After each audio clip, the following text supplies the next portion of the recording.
Welcome to வேபுத்தாது. இன்னைக்கு இந்த பிஸ்கெட்டை வச்சு ஒரு சூப்பரான ஸ்வீட் செய்ய போறேன். இந்த ஸ்வீட்டை எந்த பிஸ்கெட் வேணா யூஸ் பண்ணி செய்யலாம். இதுல இன்னொரு சீக்ரெட் சொல்லட்டுமா? இதை நம்ம ஃபயர் இல்லாமே செஞ்சிடலாம். இந்த ஸ்வீட் செய்ய நம்ம அடுப்புக்கிட்டே போக வேணாம். வாங்க குயிக்கா எப்படி பண்றதுன்னு பார்த்துடலாம். முதல்ல மிக்ஸி ஜார்ல ஒரு டம்ளர் சர்க்கரையை அரைச்சிட்டு வந்துடலாம்.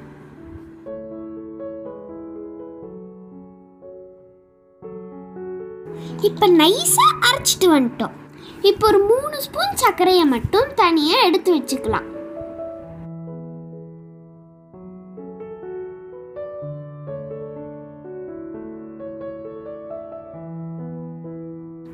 இப்போ இந்த ஜார்ல ஒரு 5-6 முந்திரியும் அரைச்சிட்டு வந்துடலாம்.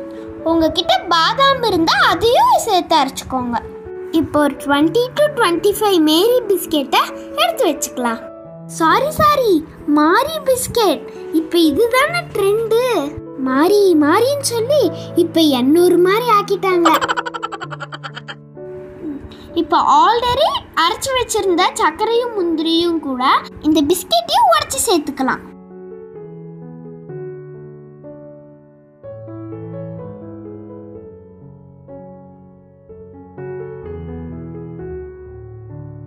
இப்போ அரைச்சிட்டு வந்ததை ஒரு பாத்திரத்தில் சேர்த்து இது கூட ஒரு 5 ஸ்பூன் மில்க் பவுடர் சேர்த்துக்கலாம்.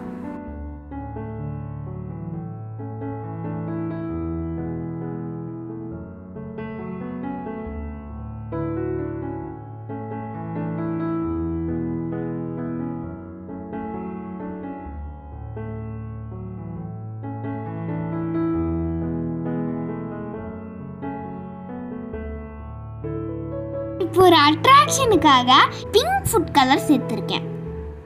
உங்களுக்கு பிடிச்ச கலர் நீங்க சேர்த்துக்கோங்க.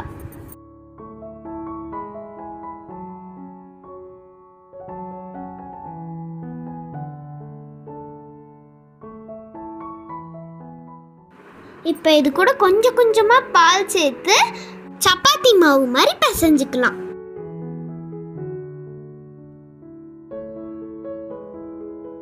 எவ்வளோ பிங்கா சாஃப்டா இருக்கு.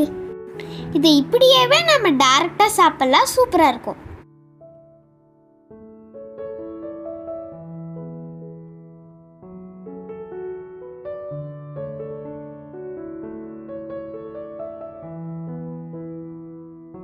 இப்போ நாம ஆல்ரெடி 3 ஸ்பூன் சக்கரை பொடியை எடுத்து வச்சிருந்தோம்ல, அதை ஒரு பவுல்ல சேர்த்துக்கலாம். இது கூட 3 ஸ்பூன் மில்க் மேட் சேர்த்துக்கலாம். மில்க் மேட் இல்லைன்னா பரவாயில்ல, பாலும் சேர்த்துக்கலாம். இது கூட ஒரு 1/2 டம்ளர் மில்க் பவுடர் சேர்த்துக்கலாம். இப்போ ஒரு ஸ்பூன் நெய் சேர்த்து அதையும் சப்பாத்தி மாவு மாதிரி பிசைஞ்சுக்கலாம்.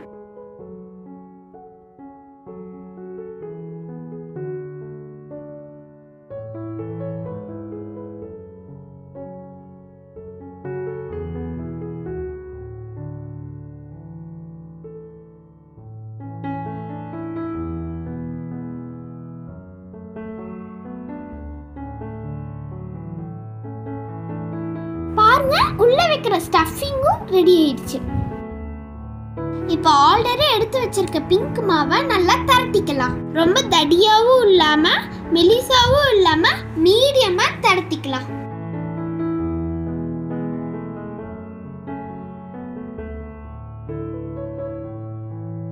நம்ம ஒயிட் மாவையும் ரெக்டாங்கிள் ஷேப்ல பண்ணி உள்ள வச்சுக்கலாம்.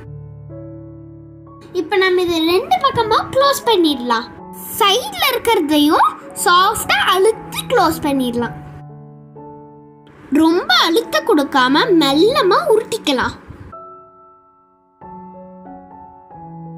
அவ்வளோதான், நம்ம ஸ்வீட் ரெடி ஆயிடுச்சு. நாம இதை கட் பண்றதுக்கு முன்னாடி 2 மணி நேரம் ஃப்ரிட்ஜில் வச்சிடலாம்.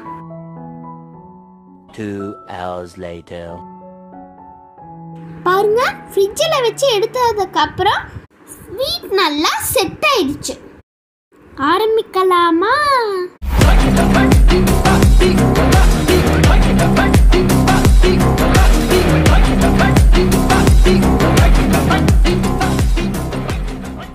பாருங்க, எவ்வளோ அழகா வந்திருக்கு.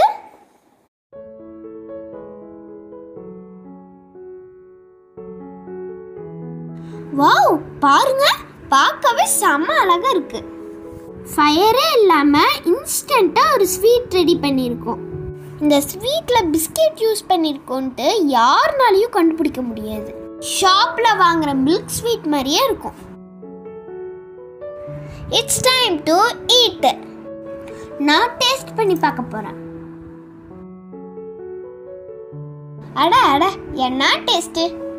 கண்டிப்பாக நீங்கள் எல்லாரும் ட்ரை பண்ணி பார்க்கணும். கஷ்டப்பட்டு செஞ்சதுக்கு எனக்கு ஒரு லைக்கே போட்டுருங்க.